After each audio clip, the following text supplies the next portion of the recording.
What if everything you ever believed about how people learn, especially movement skills, is built on a lie? What if the foundation of coaching, education, and performance that feels so solid is actually more like mist, convincing, comforting, and utterly false? What if the reason that you or your students plateau, make terrible decisions, or choke under pressure, or never crack that next level isn't because they aren't talented enough, they don't have the right style, or didn't train hard enough, but because they're training the wrong thing altogether? What if the labels that we cling to, visual learner, kinesthetic learner, auditory learner, aren't truths about human capability at all, but they're paper cages we've been teaching people to wear? And what if those cages do far more to limit potential than any physical barrier ever could? Well, today, we're not talking about technique, drills, or repetition. We're talking about the illusion of skill and the truth of learning. This is not just another discussion about tweaking your coaching. This is rethinking what learning even means. And today, we're going to tear that paper cage apart. So let's get into it. Welcome to the Trainer's Bullpen, where traditionalism is put to death through exposure to modern, evidence-informed critical thought. Our guest is Sam Elsner, elite NCAA Division III national champion athlete, turned one of the clearest thinkers in motor learning and ecological dynamics. Sam is the author of The Play Advantage, and a leading voice on how humans actually learn motor skills. Sam doesn't just challenge conventional wisdom, he demolishes it. And the conversation we're about to have today might just change the way you train forever. Sam, welcome to the Trainer's Bullpen. Thank you so much, Chris. I appreciate it. Absolutely. Well, it is an honor to have you on. I've been stalking you from afar, Sam, as you know, for over a year now. Connected with you on Instagram, started to follow some of your posts. And honestly, Sam, the way that you write as a law enforcement trainer, trying to push reforms in law enforcement training, it just struck such powerful chords with me. Is like, yes, this is exactly the communication we need to be having in law enforcement training throughout North America. So what I thought, Sam, is before we jump into one of your recent articles that was the catalyst for this conversation, why don't you tell us a little bit about your background, brother, and how did you go from being a professional NCAA athlete to completely rethinking the way that learning takes place in athletic domains or elsewhere? Yeah, so I like to start this kind of from the very beginning because I grew up in a household with two older brothers who are 9 and 10 years older than me, so there was a big generational gap. And between brothers, there's a high level of competition and just trying to one-up each other. So I've always had this curiosity on how to, get an advantage. And then when I got into American football in middle school and high school, always trying to figure out how to, do better on the field. And so I was always practicing, always trying new things outside of practice, trying different techniques, decisions, and then even strength training, and then even outside of practice, doing drills with my friends, teammates, even my dad. And then track and field came into my life in high school and picked up discus throwing pretty naturally. Was pretty successful in high school. Went to college at UW Stout, which is a Division III national or Division III school here in the States, in Wisconsin. Was pretty successful in the NCAA. I actually did transfer to the University of Minnesota and competed for the Golden Gophers in the Big Ten Conference for about a year and a half, too. So I had a taste of some big-time competition. And that curiosity still was with me, always trying new things, always tweaking things in practice, always doing this. But looking back at it, I was spending about 60 to maybe 80% of my time doing drills. Can go back into that later, but had some pretty good success in college. I was a 2-time national champion in Division III, 1 indoor shot put, 1 outdoor discus. I think my best throw ranked maybe top 12 in NCAA Division III history. School record holder, 6-time All-American, those accolades.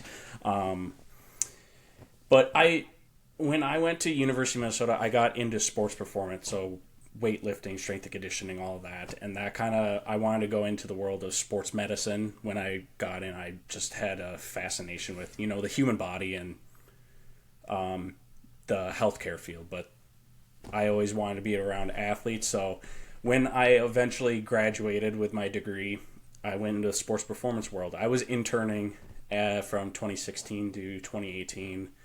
But I got my first real coaching job where I was, head coach in 2019, I believe, early 2019, and kind of was running things the same way that I was doing as an athlete. Very highly prescriptive training programs and very linear systems, whereas predicted, weeks, months, even a year into the future, getting ready, leading up to competition season for whatever team that I was with.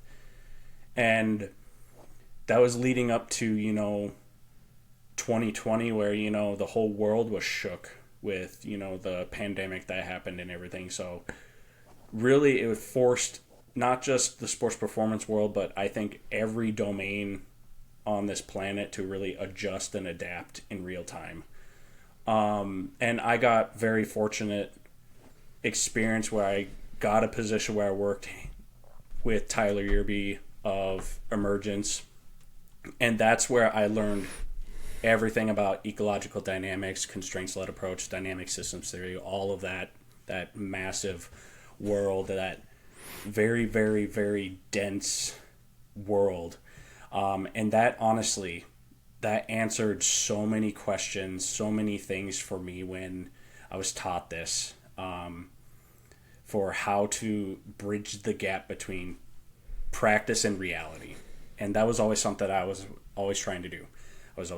When I was coaching before that moment, I was always doing linear drills, making sure everything looked perfect, felt good, all that stuff. But then after that, that's where I switched to more of this ecological lens, I like to say, and things flowed more, and the results that I got from that were pretty astronomical. My teams were very, very successful in not just in their sport, but outside of outside of sport too, and I never looked back from that. I'm since removed from the sports performance world due to, the world of sport is so unpredictable, and just there's so much turnover that I just decided to leave and wanted to take the route of stability for my family. But this thinking, I'm always thinking about how can I portray this message? How do I, like everyone else here is trying to put their own brush on the canvas of life.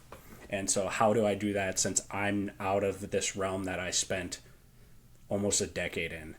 And so always thinking in different ways how to make the complex simple and digestible for others. And that's where I am today. Right now it's kind of just building something from the ground up and seeing what goes about it and trying to live these principles in real time instead of living behind a mask, living in a cage, like you alluded to in your intro. Just really trying to sift through the noise and really amplify the signal for people. Well, that's a good segue, signal and noise, because why don't you talk to us, Sam, a little bit more so you wrote a book called The Play Advantage, which, by the way, just so you know, I told you I bought it and here it is. And I won't show the inside because it's all highlighted and it's got my notes written all over it. But so you wrote a book called The Play Advantage. You've got an online learning platform. You've got a Substack called Signal Noise. So walk us through that journey. How did that evolve for you? So really, that came out of nowhere. Like I talk about quite a bit, and we both know, like, things just afford us through life. And some threads need to be pulled at certain times in life. And the time that I started, you could say content creating, was actually at a pretty low valley in my life. I actually got fired from what would be my forever desk job after being there for a year. But that's how life goes, and it just was pretty detrimental. And I actually came across a letter from someone that I kind of like am very influenced by. His name is Dan Coe. It was actually a letter that he wrote. Actually, it was kind of funny. It was around that time where I got, like, a week or two after I got fired. It was called "You Weren't Born to Be an NPC, Non-Playable Character." And I'm a big video game nerd. I play a lot of trading card games, and I'm a nerd, and I still love sports and everything. But I love games, all that, and that really hit home with me. And so that kind of lit a fire up and got me to just say, you know what, I've been wanting to do this for a while. I've been stopping myself because I've been too afraid of what people might think, and I just went with it. So I started writing newsletters in June of last year, of 2025.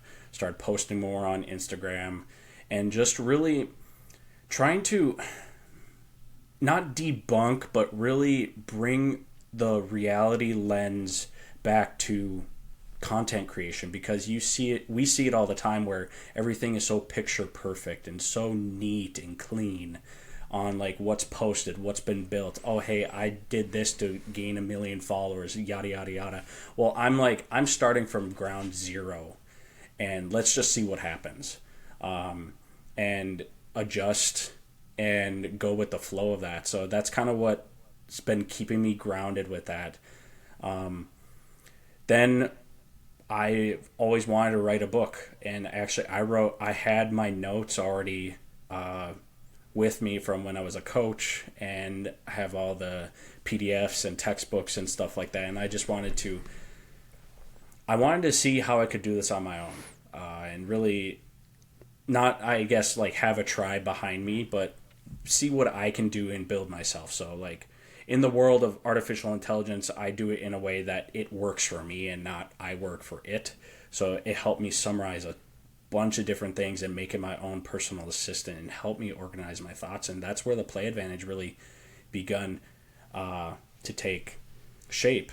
And going back to a lot of the things with my coaching days and looking at children, and I have an almost 2-year-old daughter now, looking how she's grown up, how some people really bloom when they're in the world of a game, and looking at sport. What is it actually? It is a game that we play. So I just let Play Advantage, let's just throw that out there and really go into the nitty gritty of gamified learning, and that's kind of where that took shape. Me looking back at it now, there's a lot of different things that I would add to it, but I'm just letting it be its own thing, and let it reap what attention it's been given. And since then, I've been constantly building and coming up with iterations of things. There's companies out there, big time companies, that have had the same logo, the same name for a long time, and I've changed names from when I initially started, and now I've kind of landed on something that really hits home with me, and that my personal brand is called Attune, that I'm trying to build up and try to get out there, and finally am going to be launching a cohort course that I've been wanting to do for a while. And yeah, that's kind of where I'm at right now. Well, that's fabulous. And, one of the things that I so appreciated about you, because you said earlier that, ecological dynamics, and I think the word you used is dense. Like it's so, the whole ECOD, constraints-led approach, it is dense. And your gift, and this is what I appreciate about you, is it through your exposure as a professional athlete, through your learning through ecological dynamics, and your gift of writing, Sam, you're able to take those dense concepts and write them in a way that the lay person can understand.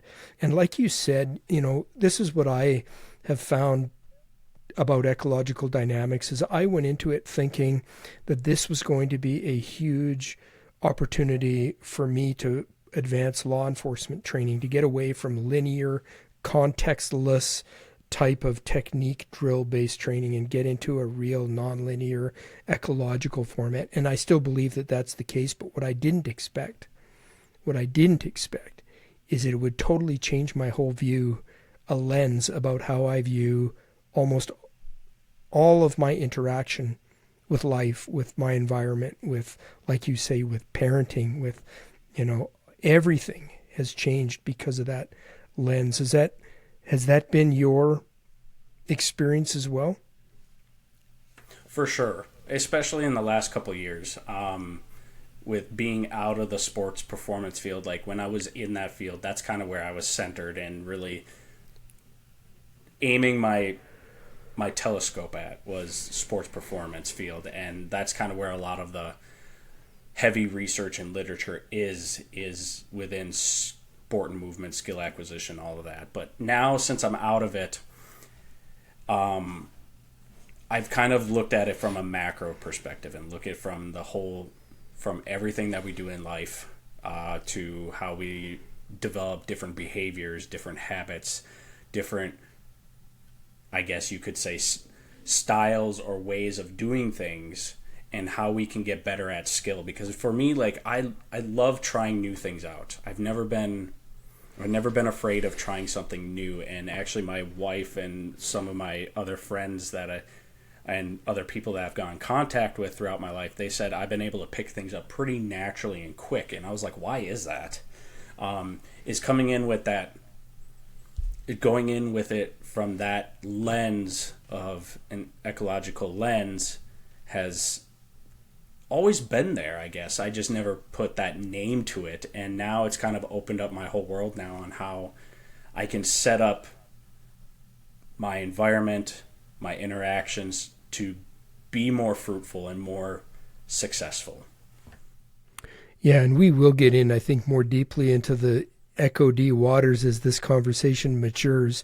But I wanted to start with your article, The Cage Made of Paper, because as you and I were talking before I hit the record button, as early as that week that I reached out to you when you published that article, I had conversations with other law enforcement trainers about this idea of learning styles, kinesthetic, visual, auditory, et cetera, et cetera.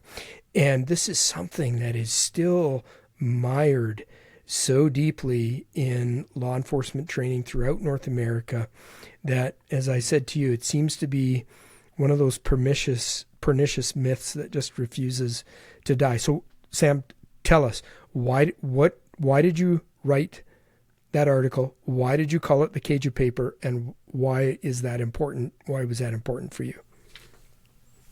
Oh boy. A lot of what I write about, honestly, either it just comes to my head or it's something that I encounter throughout, social media or any letter that I'm writing or whatever thought that pops up in my head. And I actually have a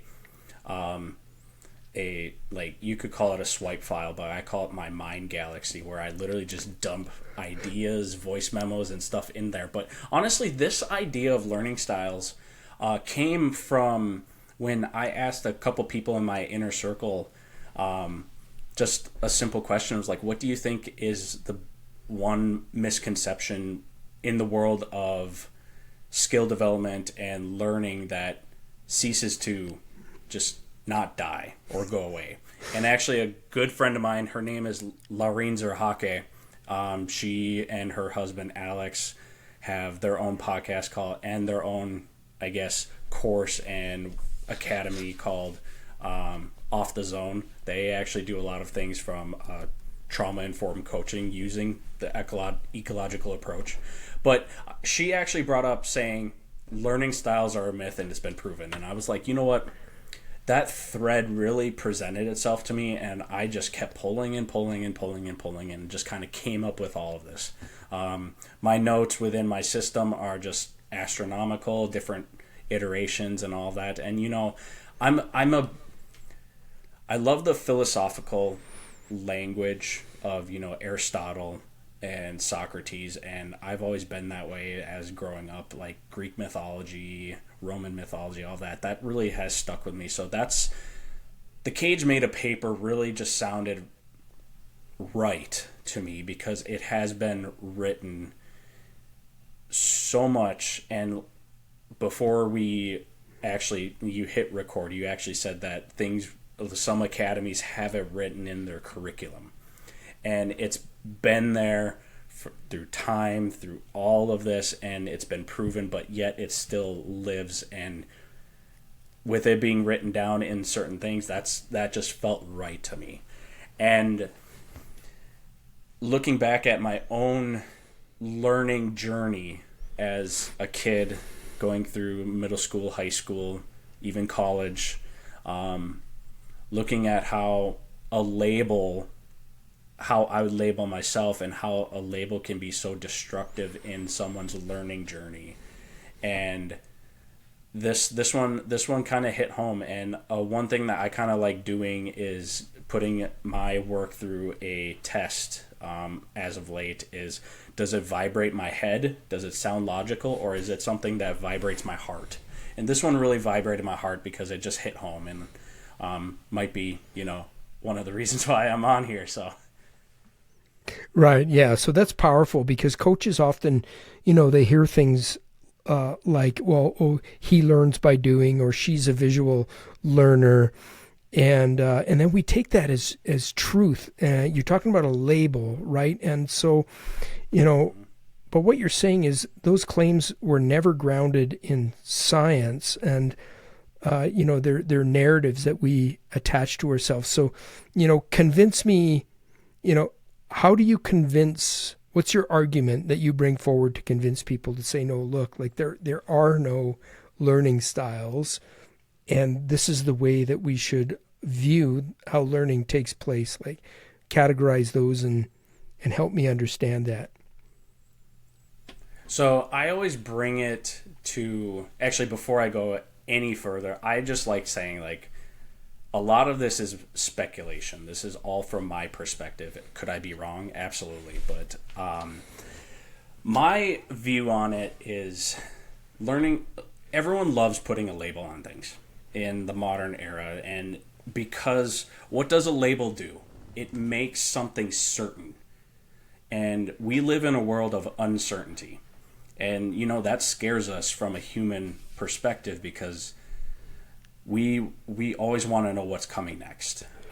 We hear the old adage of, you might not wake up tomorrow morning. You don't know that when that time comes. And so we're always constantly adapting to everything around us, no matter what it is. Every month, year, could be every second. And so that's where I really bring that into consideration, because we always are learning something different. We're always taking in information. It's never static. And actually, when you shared this and posted it on LinkedIn, there was quite a bit of people that commented on that post. And actually, one gentleman, I forget his name, he brought up that there's preferences, not styles. And that actually makes a lot of sense. Styles really silo people, and preferences, they may be good because a lot of people find comfort in what they like to do. Like for me, like in the article, I'm a kinesthetic learner. I love doing things by hand, with my hands, and actually going through the motions. But there might be that was a preference, and I learned in a physics class because the context was very rich. So when we love that certainty aspect. So when you're able to put that label on somebody and you tell them right away, hey, you seem like you're a kinesthetic learner, you are an auditory learner, or you are a visual learner, whatever it may be, they're going to hold on to that. They might not hold on to that like consciously, but subconsciously, we're going to hold on to that, and we're going to hopefully, I hope that's not it, but we will believe that. And that kind of silos us off, and then that kind of deters us from other information that might be present that's even more rich than what your preference or your silo is. So it's a whole long-winded answer. I hope I answer that. Yeah. So, because, most of what I do and the trainers that I train, we train motor skills, motor learning. And so there's this sort of this belief that, like you said, that's a highly kinesthetic activity that we're engaged in.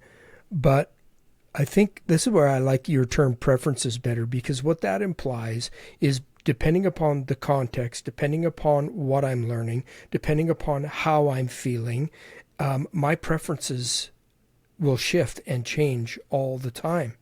And so, because you mentioned earlier, you spoke about the importance of the relationship of learning, you said, to the task and the environment, and, the consequences of that.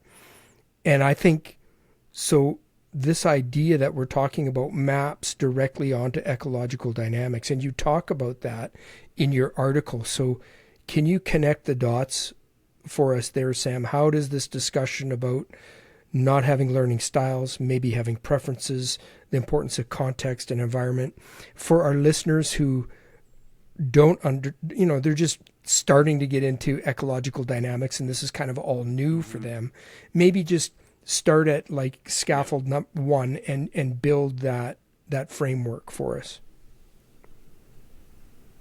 So when I'm looking at, your domain of law enforcement, the stakes are pretty high. It can be life or death at any moment, and you never know that. And that's just my perspective from it. And you can't have anybody thinking out there that they can't learn something because it's not their style, for example, like all that. We've went through those styles. And really, it's all comes down to what happens under stress, or what happens when pressure is on. So if an officer is not a visual learner, they might avoid studying body camera footage or pictures taken at a crime scene. But if they're not good at verbal processing, they might not want to engage in scenario debriefs or any type of training in that sense. You see kind of where I'm getting at. They might be missing links there. So learning, I believe, is about matching the information to your modality. It's about the context, the relationships, and the affordances within your environment, which for those who don't know what an affordance is, it's an opportunity of action. It's something that presents itself to you in that moment, in that time, that is telling you to pull that string, pull that thread. And I like bringing up, too, affordances are not transferable from one person to another. They are relational to the person, to the individual. Your affordances are going to be completely different to my affordances. And if you were in the domain of sports performance, your affordances are going to, I might have a little bit more affordances because I'm a little more attuned to that world, versus if I'm in your realm, you're going to have a little bit more attunement than to me, vice versa. So that kind of hopefully clears that up. But then when you get someone who likes to train with their hands, but when we look into that preference model, it doesn't mean that they can't learn a lecture if they're so used to working with their hands in that sense, or a kinesthetic learner. It's all about that context. And really, I think a coach, teacher, instructor, boss, they need to work on that context and make them care. I think that's really what it comes down to, is if you're able to make your student, cadet, athlete, whomever it is, you got to make them care about it, and you got to make, honestly, the stakes clear to them. Really, the best training, I think, doesn't ask like what's your learning style. It really asks what is the context, what's the relationship, what's the why behind it. And if you're training in a high stakes situation, you need them to be anti-fragile in that state, be able to adapt, to attune, to wayfind. And really, you can't hide behind a label if you're in that environment wayfinding, or when the stakes are clear. You can't, if we're in a high stakes situation, you can't say, oh, I can't do this because I'm not a visual learner, or I'm not going to perform on that day because it doesn't fit my style. Okay, can you build on wayfinding? That's an interesting term. So affordances are opportunities for actions that individuals will perceive as a situation's unfolding. So, for example, a police officer is dealing with a scene that's unfolding in front of him or her, and they're going to be picking up on perceptual information there. And you said affordances are relational. So what one officer sees as meaningful and an ability to respond and do something maybe entirely different from another officer who's at the scene. And so and that all sounds absolutely just right from my 34 years of policing experience. Yes, exactly. But so then what do you mean by wayfinding? And because it sounds pretty important, the ability to I'm thinking of like navigating, finding your way through a complex situation. So talk to us about that. That's exactly what it is. To me, at least, is navigation, searching. And the term wayfinding, it's probably coined somewhere else, but I really learned from it from Carl Woods when I was working in the sports performance world, and I was closely aligned with the guys at Emergence and talking with them on a daily. And I actually listened to Carl Woods talk about this concept of wayfinding. And it really comes down to, you're in a situation, or you're in the world searching and attuning to what signal picks up. Because when you're thinking of attunement, it's like a radio dial. I know maybe nowadays with how technology is in cars, it's a simple, you got the Apple Play and all that stuff, but there was a time where it had the radio dial and you had to scan through each radio station. I'm not too young. I was born in 94, so I did grow up with those. You're scanning this radio signals and trying to pick up what is clear on that, and that's really what I think attunement is. And that's where that context really comes into play. If you're searching and dialing this radio dial, you're going to pick up one different station at one point in time, but then another station might point itself out that was unclear or noisy at that previous moment. So that's where wayfinding, I believe, comes into play. And some person may have that style of a kinesthetic learner when they are first in the academy, but then they are searching and able to pick up information as their time goes on. If through an academy and they become a full-time officer, they may learn things about a visual style, a hands-on style, a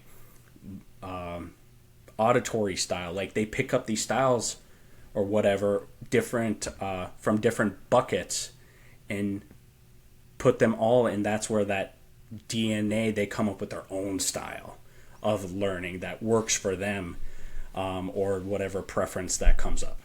So that's really where I think wayfinding is. That's what makes this whole thing beautiful, is different interpretations are going to be from one person to another, and we just learn from it. Yeah, so you wrote, I can't remember exactly where I read this, something you wrote. I read a lot of your stuff, but you said this: the expert doesn't know more about the situation, they see more in the situation. So unpack that for us. So really, it's kind of right there in that statement.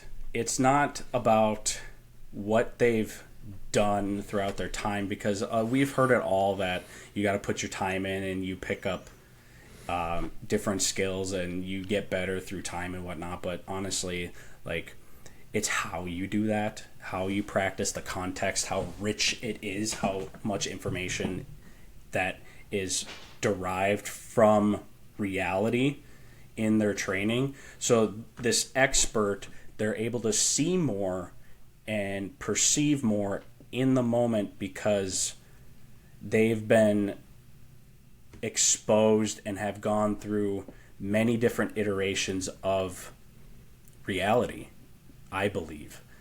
And they've been able to experience more. You can't throw certainly you could. I think if a surgeon fresh out of med school is thrown into an 8-hour long surgery, they're going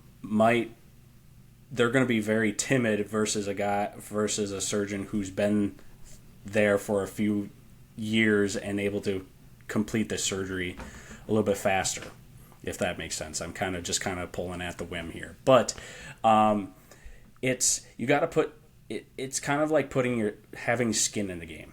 That's kind of what I'm thinking of when it comes towards that statement. But it's when you're actually doing the real thing. You can't decontextualize the actual real thing and learn that way, I believe, and try to piece it back together, and hopefully it works back in reality.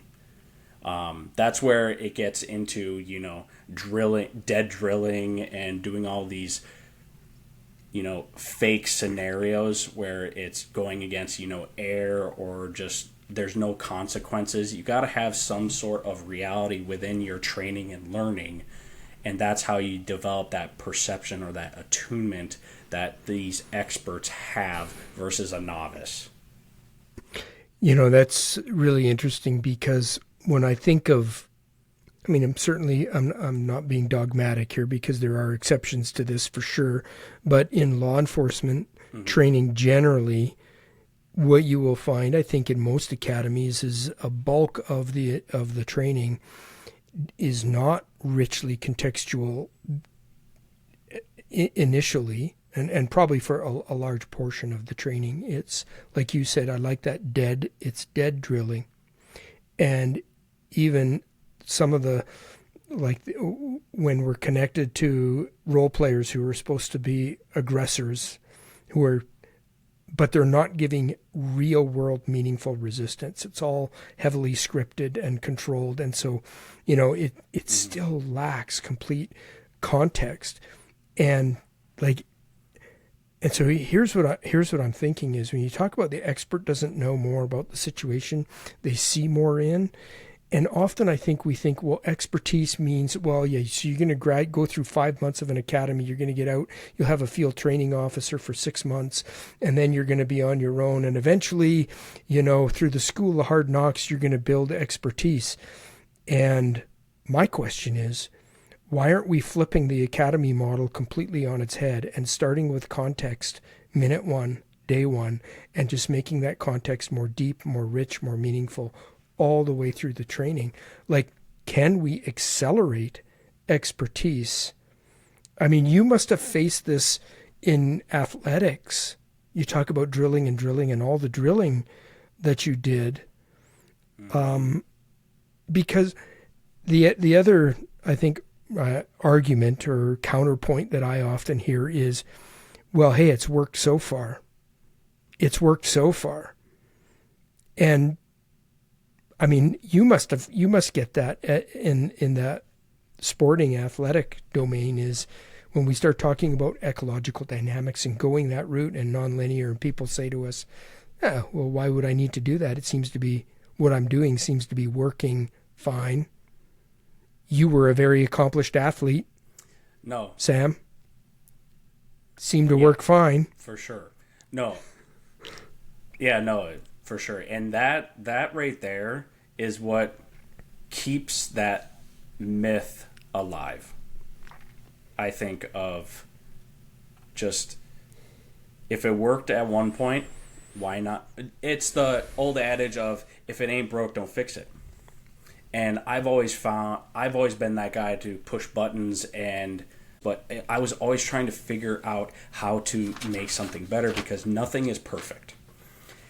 To your point of like, why haven't academies, universities, or any of these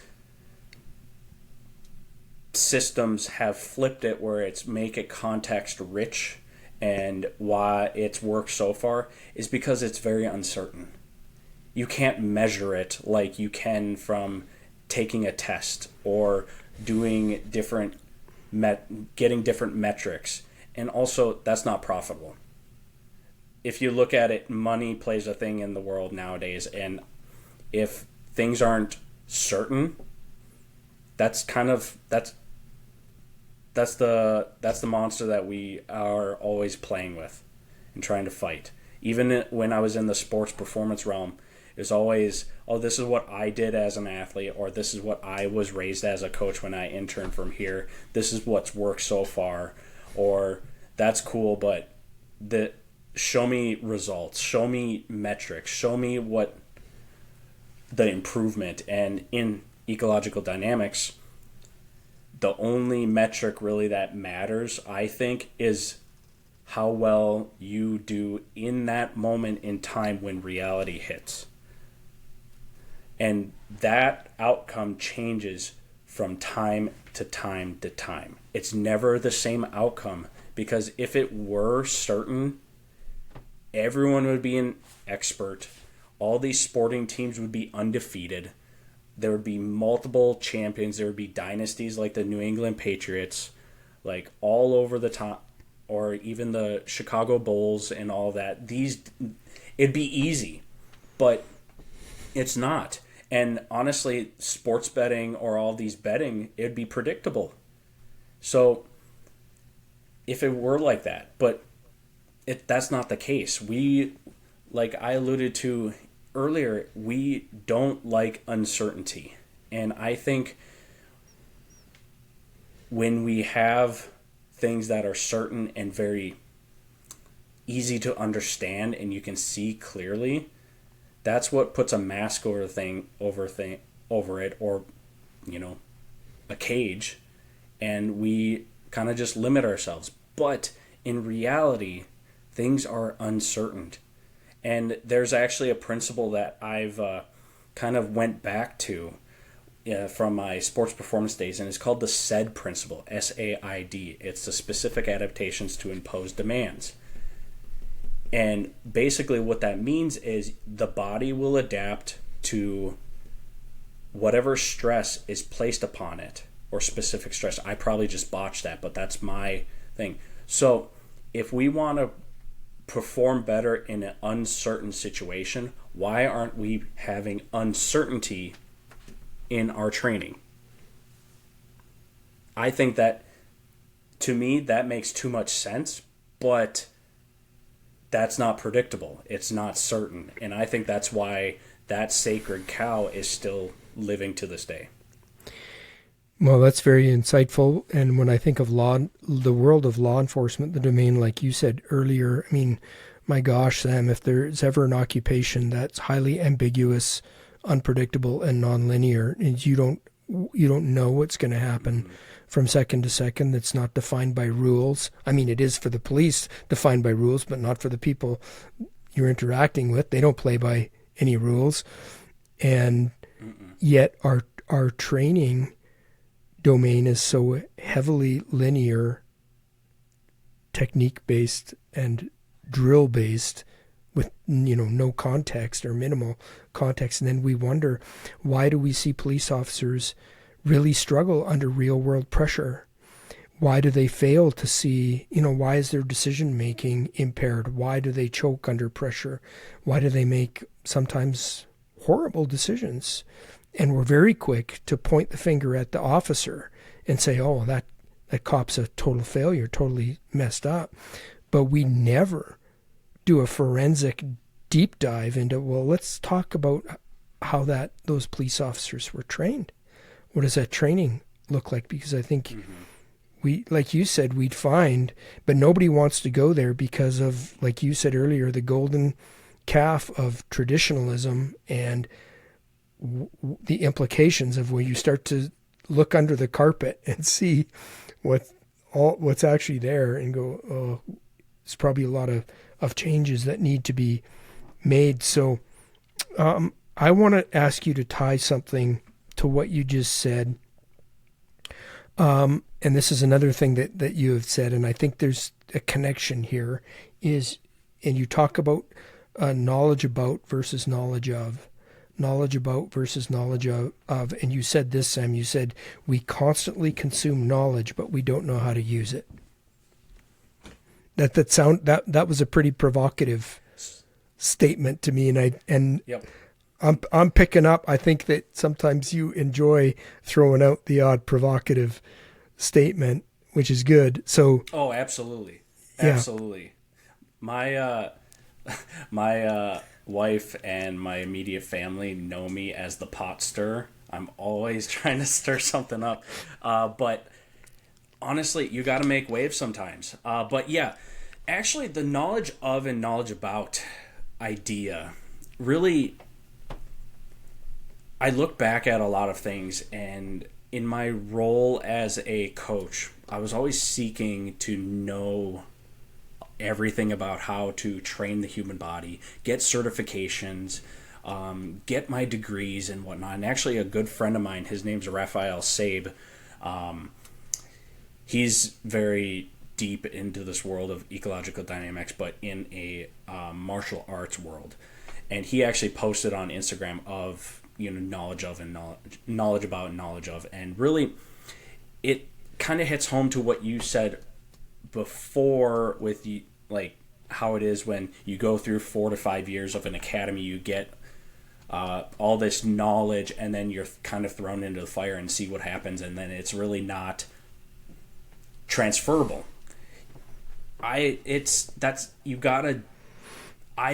say this of knowledge of, you gotta do the thing to get good at the thing. And knowledge of is actually immersing yourself in that situation, and even even if you're pulling slices of uncertainty and pulling it into your practice or your training or your education, that's even doing much better than what sitting down and just running through scripted scenarios that have no context or uncertainty at all. That won't get you anywhere, I don't believe. And it's also like looking back at why some people in schools, in high schools, where they're even valedictorians, you see, I've seen it and I've read about it. I don't know, this could be my perspective, but when you look at those who do exceptionally well in high school, but then they go to college and they're on their own and they have to develop their own systems, they actually fail and they drop out of college. And actually, I almost got kicked out of college my first semester, but that was just me keeping to the same old, I don't want to do this, I'm not learning this. But I've actually seen had some friends who had valedictorians at their high school that actually dropped out of pretty prestigious schools or colleges because knowledge about doesn't transfer to knowledge of. Yeah, it may teach you some good studying habits, but when you're on your own and you have to make all the decisions, it's paralysis by analysis, I believe there. Knowledge of really is that certainty versus uncertainty aspect of training and knowledge and learning and being attuned to that and being exposed to that. That's what I think of it. And so where does comfort come into this as far as training? Because, you've said in other sources, you said that comfort is the real enemy of learning. And So, because if I train and I look really good in the training environment, you see these beautiful performance improvements, linear, drill-based type of training, and I just look wonderful there, and I feel so comfortable in that type of learning environment. But then if you're going to take me and put me into a non-learning environment where I have to struggle, there's pressure on me, it requires adaptation, I'm going to experience huge difficulties and problems that I have to solve to be successful, that's really uncomfortable. And most people, in my experience, let's be honest here, most human beings, if you give them the option to say, hey, do you want to go into a training environment where you will look really good in front of your peers and you're not going to struggle, or you're going to, I'll put you in another one where you'll have a lot of pressure and difficulty and flounder, you're going to make mistakes, you're going to have to solve problems, it's going to be nasty. We all would go, no, I want the comfort one. Mm-hmm. But comfort is the enemy of learning, I've heard you say. So encourage us with that. Like, how should we look at forcefully making an intentional decision to seek out those uncomfortable learning environments, and why are those good for us? It's, again, this is just my perspective on it. It's anti-fragility. If anyone's read Nassim Taleb's book, Anti-Fragile, he categorizes, you have fragile, resilient, and anti-fragile. Fragile is like glass. It breaks and you can't put it back together. Another is resilient. It's basically you can break, but you are put back together, but you're at the same state. Anti-fragile is you break, but you become better than what state or being that you were at that time, at that moment of breaking. We all want to be anti-fragile. We all want to be the pinnacle of success. But really, it's the path to get there, and honestly, mastery, expertise, whatever, I believe it's unattainable, but it's always something to strive for. But it's the journey that's what makes it uncomfortable, and that's what gets you much closer to that dream outcome.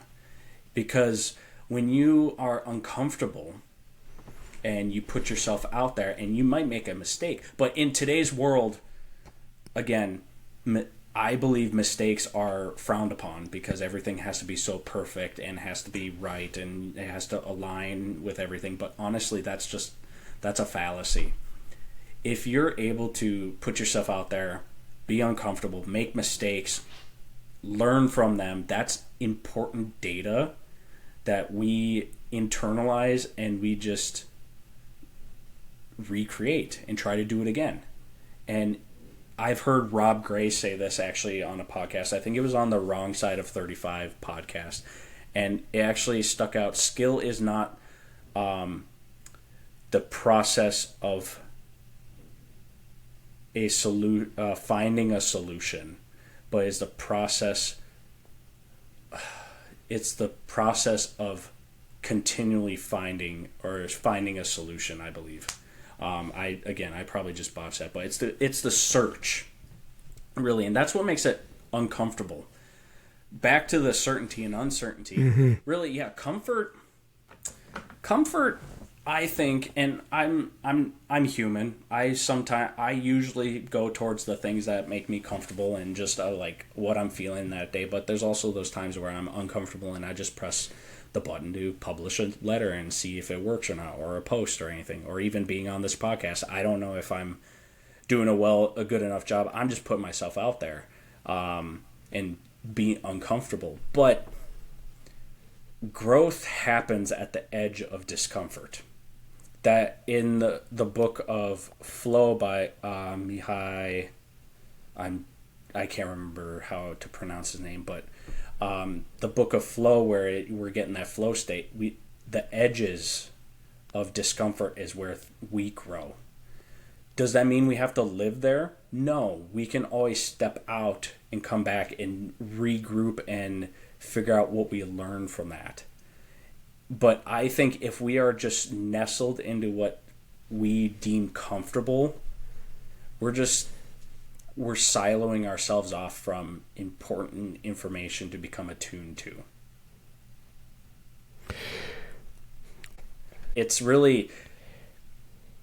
Learning is all about adaptation.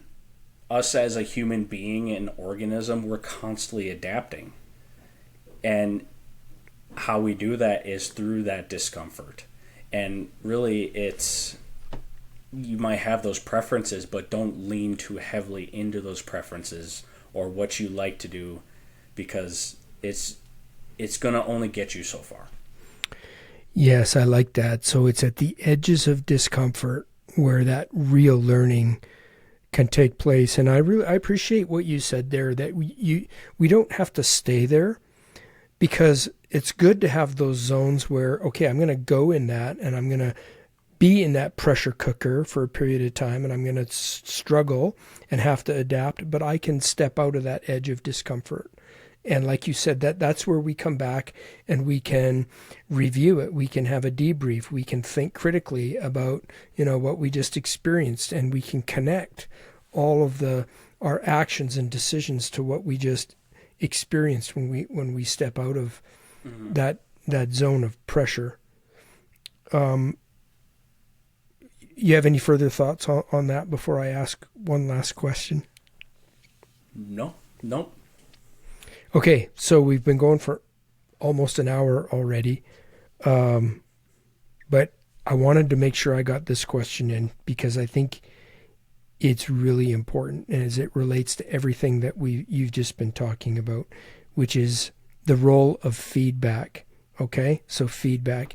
You have mentioned several times in the course of your different writings, and you wrote it. You have a whole chapter in the Play Advantage on feedback, which was really impactful for me. But you spoke about dependency consciousness, and this is a dangerous kind of state, dependency consciousness, where a learner becomes unable to then evaluate their own performance and adapt to it. And so why is that such a dangerous state, this dependency consciousness, as it refers to feedback? How do people get there? How do they get into that dependency consciousness? And then what does training need to look like to avoid it? Like, what do the conditions of training look like to avoid that? So let's unpack that. It should only be about a 3-hour conversation. Just only a 3-hour conversation. Feedback is very important, but I believe it depends on the context of feedback and the way it presents itself. So feedback, if you're in this traditional linear state and always wanting to control things and make it really robotic, an instructor is always going to be constantly instructing and giving you feedback. That's where the dependency aspect comes into play, because then that shuts off the learner's brain to problem solving, because then the answer, the solution, is always presented to them and they don't have to search. But if you're giving them slices of uncertainty and allowing them to search on their own, make those mistakes, reach to those edges of discomfort, they're going to be able to have their own consciousness and ownership over their own doing. So how you can do that in training is step back, allow for chaos to come in, this uncertainty. Maybe, I work in the insurance field now, and I work actually in workers' compensation, and I actually see police officers and firefighters get injured, and I work with and I handle some of them, and they get injured in trainings because they're doing hand-to-hand combat or going through a scenario. And I'm thinking if the reason why they got injured is maybe because they hit uncertainty in their training when they're so reliant on feedback and things being prescriptive and so certain. So as a trainer, as a coach, you got to implement the information that the learner is going to experience in doing the actual thing. And in the law enforcement field, there are a million, any field, any domain, million different modalities, many different solutions and scenarios that can come about that. That's what makes it beautiful, but that's also what makes it scary.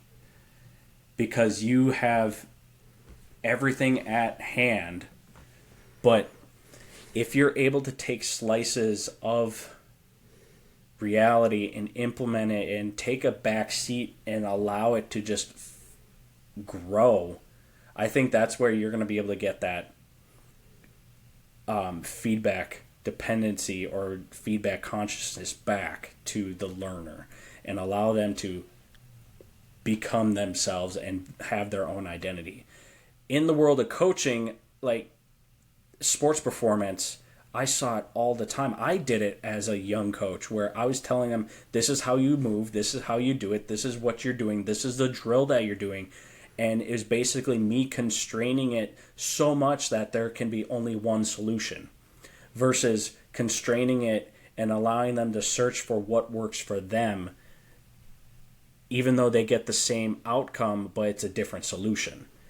That's what we really need to do in education, instructing, coaching, is allowing this to have basically just let your ego step down and just allow it to them to be themselves, because we gotta face reality that one person is not the same as another person. Two people are not alike, and they're going to learn differently. They're going to prefer different things, and they also have a different upbringing, or I like to say a lineage on how they were raised, because all that, it takes a lot, and feedback plays a lot into that, and what they absorb and what they don't, and what sticks and what doesn't. Well, that was a good summary on feedback for sure. And I think, for our law enforcement trainers who are listening to this, Sam, because we can go back, and we need to wrap up here. We're going for just over an hour, but I think this is a good way to tie a bow on this is,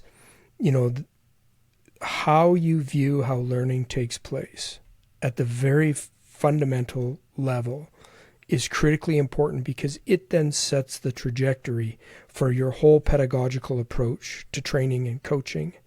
And so including how you view feedback. So for example, this is what I'm thinking. If I'm a coach or a law enforcement trainer that views a very prescriptive, clean, mistakeless learning environment as optimal, then I'm going to be very fast to give a lot of extrinsic feedback. I'm going to be in there constantly telling my people what to do. But if my philosophy on how learning takes place is entirely different, if it's nonlinear, ecological, adaptability, affordances, attunement, problem solving, all of that stuff, like you said, multiple ways to solve problems based on all of these factors that we spoke about, then what I'm going to do is I'm going to step back, and I'm going to be absolutely okay with chaos, as long as it's safe, right? We have safety parameters, absolutely. But within that bandwidth of safety parameters, I've got to be not only okay with, I've got to be thrilled with seeing my people struggle and solve problems. And it's going to look ugly. Like Trevor, I like Trevor Ragan. I often read his stuff and refer to Trevor Ragan a lot. And he uses the term train ugly. That was the name of his podcast for a long time, Train Ugly, and that's exactly it, right? That's where the rich learning takes place, is when you train ugly. Mm-hmm. Yeah. Well, Sam, thanks. I like to say too, is learning doesn't live within the white and black. It lives in the gray area. It lives in the mess. Absolutely.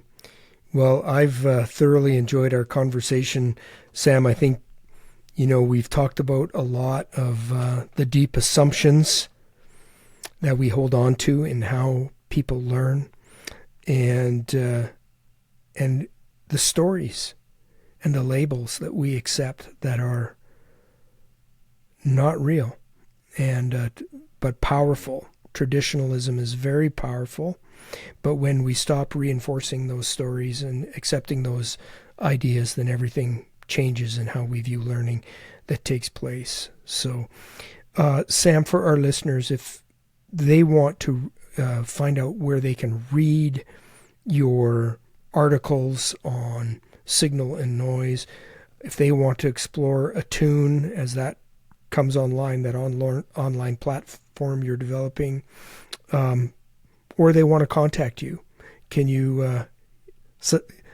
I'll give you the last word. Tell our people how they can contact you. So I majority am on Instagram. You can find me at sam.elsner, ELSNER.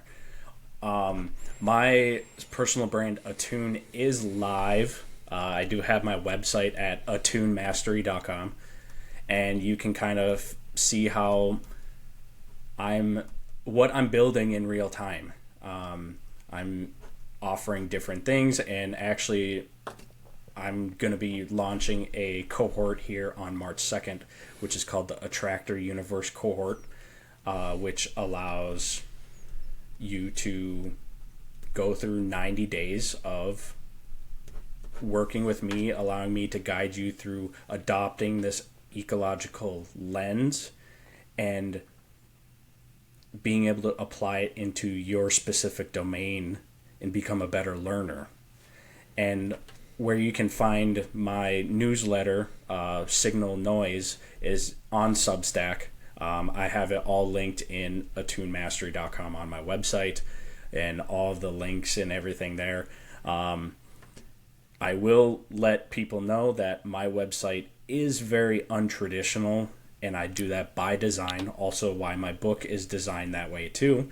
If you have had my book, and it teaches you to be patient and wait for things to afford themselves to you. So, just a little teaser there. Yeah, wonderful. And I was on Attune, I think a couple of days ago, and you got a great map feature there where I can connect with where all of the other people are in your universe. You're from around the world, and I went down the rabbit hole, and I was just reading about all of these amazing people all over the world, different domains, like martial artists. One guy's a sword fighter, another one is a horseback riding coach, and sports coaches, and just all these people really just wanting to take a deep dive and explore how can we learn better, and what does that look like. So thanks for your efforts on that. Yeah, for sure. That community is growing slowly but surely. But that's my way of building a tribe and trying to, turn the tide in things. Absolutely. Sam Elsner, thank you for your time today. It's been a pleasure having you on. Yeah, I appreciate it, Chris. It's an honor to be here. Well, we hope that you've enjoyed this episode of the Trainer's Bullpen.